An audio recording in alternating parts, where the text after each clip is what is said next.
Diapers, disposable ones. My aunt uses a lot of them and my godson. And by a lot, I mean maybe 10, maybe 100, I don't know. And I love that a simple pant of cloth can keep my favorite new person close by me. Could you imagine if diapers didn't exist? Well, you can thank Marianne Donovan, the inventor of disposable diapers. Could you imagine the amount of people that may have said, "That is such a stupid idea. Why are you thinking about baby poop? Why are you thinking about baby accidents? That is such a stupid idea. Just give up." And she still persisted. Now, I would like to jump with you guys into probabilities, my favorite math subject. Is there a chance that if Marianne didn't exist, that a new girl with the same idea displayed this idea and proceeded with it? Yes, there is a chance. But is there a chance that it would be early on? It wouldn't take 10 years later, 50 years later, or maybe never? That is a bit more probable. With the delay, do you think that we would have other inventions that originated from disposable diapers, such as waterproof diapers? Maybe not, maybe never. In today's society, it is very common for us to see girls degrading themselves, and not only that being normalized, but that being encouraged, the habit being encouraged. And when girls don't undertake that habit, two things may happen. Or you're called a slut, or people accept it because you're pretty. It is the normality in it that makes it dangerous.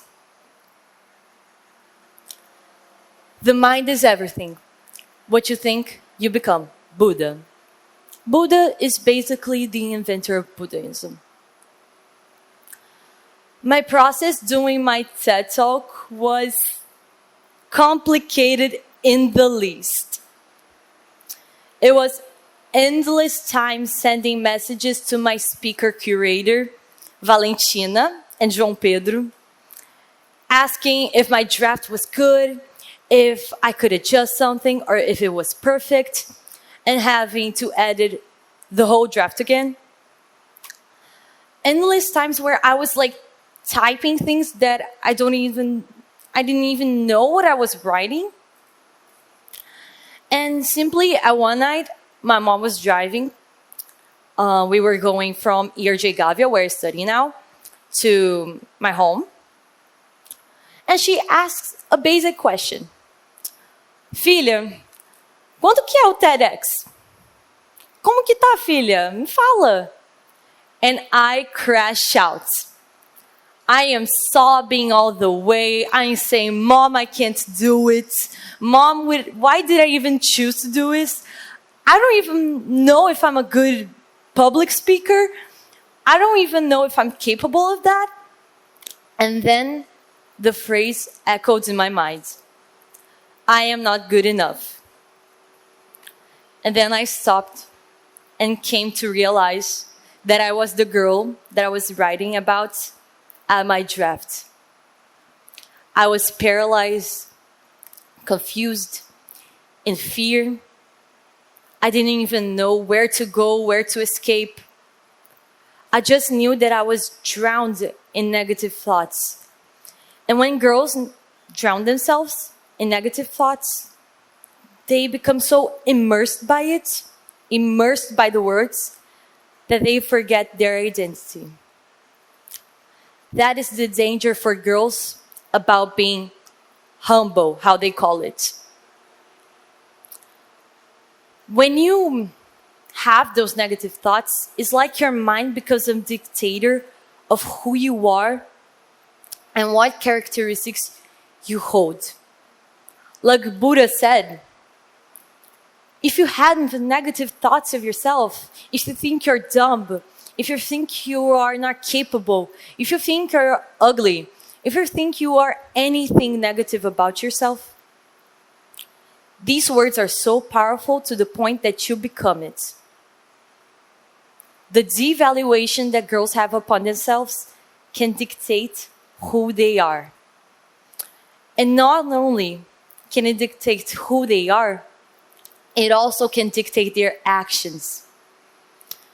It's like the mind has a key and you have all the characteristics in yourself.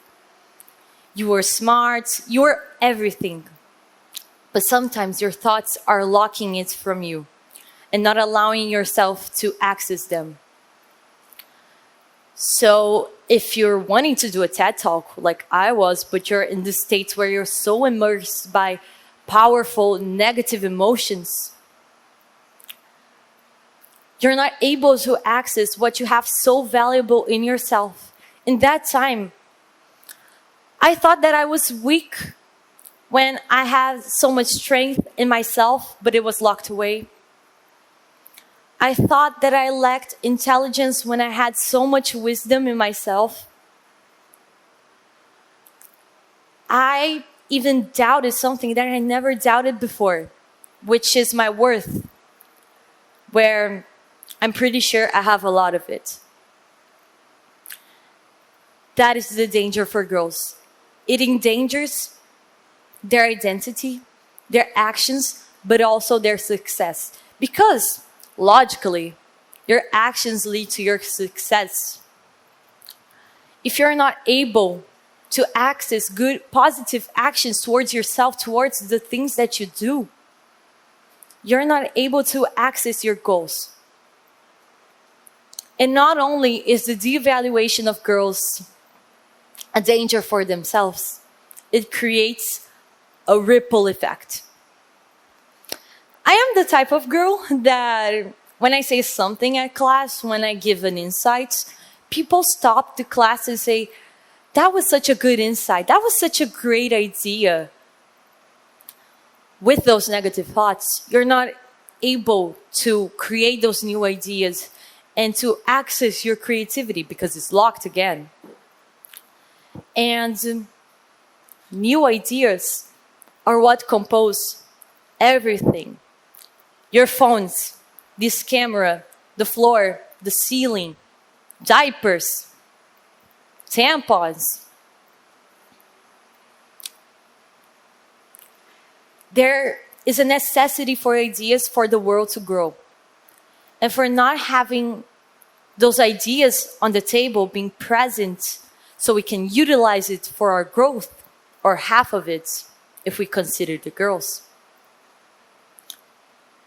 Do you think that we would grow in the rhythm that we do? Do you think that we would develop? Do you think that we would improve as a society? That is the danger which humble puts in the world. That is the reason why I call for you to appreciate girls. Appreciate your mom. Appreciate your girlfriend. Appreciate your friend.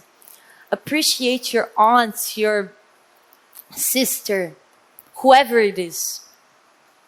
Appreciate the woman beside you. Cherish her and value her ideas. Not for their sake, but for your own sake.